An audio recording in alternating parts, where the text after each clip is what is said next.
Hello and welcome to another video on this weird and wonderful AI channel. In this video I will be showing you how you can use the Vast.ai platform to launch AI toolkit and get started with training your LoRA. So the first thing you need to do is head over to Vast.ai and create an account. Once you've done that, you need to add some credits so you have some money loaded there and you can use their platform. In order to use the AI toolkit, you need to select this PyTorch Vast instance image, click on select, and I would typically start with 120 GB because we need some storage space for the models and the LoRa's that you will train. And on the right hand side you will see the different GPUs that are available. So the way I narrow this down is I use the 1x option, which shows me only single GPU instances, and here I have narrowed it down to the 4000 series. Now the other thing I typically do is look into the North America instance. I have had trouble using the instance in Asia and Europe at times, therefore I use the environment that makes most sense for me. And consistently gives me a good instance that I can successfully use. So if I choose North America, it will filter all the different instances available here.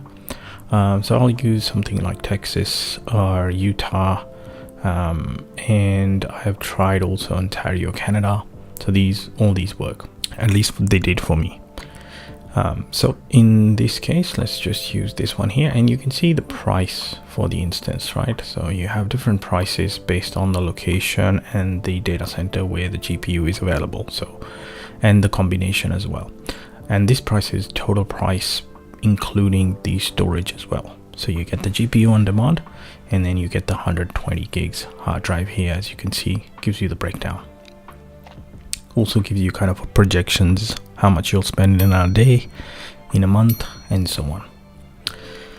So let's use this one here. I'm going to use this one. There's some cheaper ones, but that's okay. Cheap is not necessarily always good. So I'll use this one here. Click on rent. And now your instance is being created. So this is where we switch over to this instances tab. The entire steps are documented in this blog post. So we are at this step here where we're creating the instance, and then very soon, once the instance is up and running, we will see the open button. So we need to wait a little bit. I'll pause the video and come back to you once the instance is ready.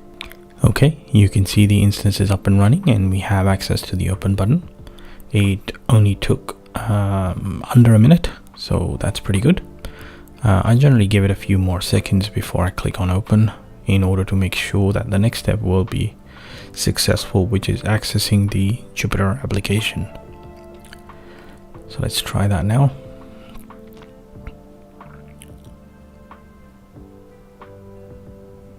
Okay, so that's up and running. We will click on launch application here for the Jupyter.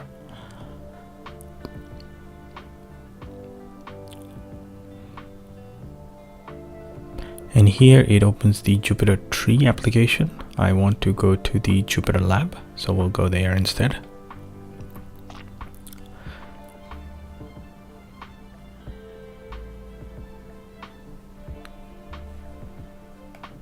And as always, I will switch this to a dark theme. So now the next step is to install the AI toolkit.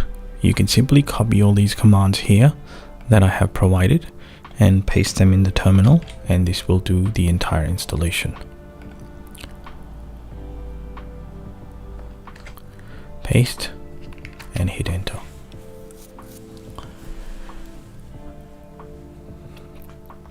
Now this will take a few minutes to install, depending on, again, the specs of your instance. It may take a little bit longer, but typically it's done in a few minutes.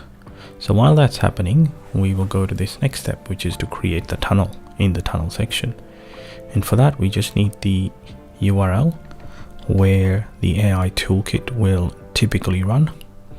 And we can go to this instance portal tab, go to tunnels, and here we are going to create a new tunnel. You can just copy paste that URL. This is the port where the AI toolkit will launch on, which therefore creates a public URL, something like this for us, and we can access it through that. So create new tunnel.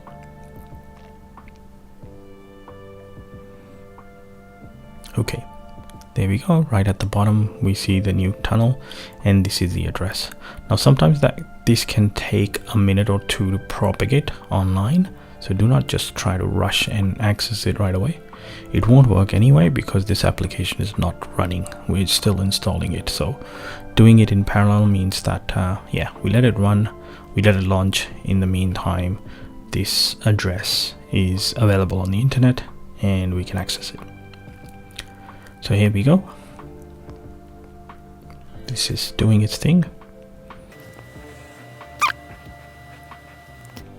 Okay, now it's done. So the final step is to launch the AI toolkit. So the commands are here. Again, we'll copy those and simply paste them here. That is it. Hit enter, and this instance already has Node.js installed, so we don't need to do any installation steps to install Node.js. We can simply run the AI toolkit.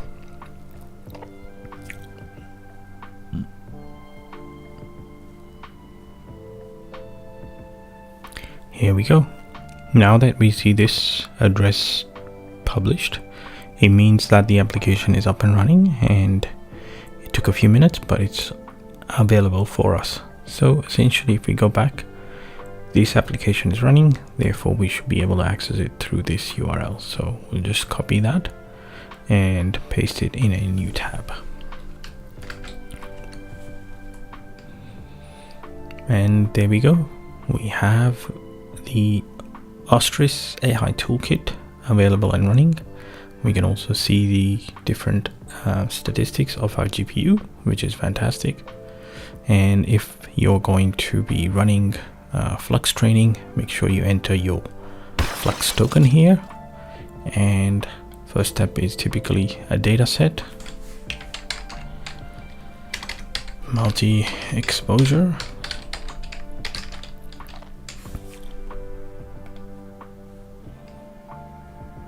click on add images, go to your data set, this one I prepared earlier, and click upload.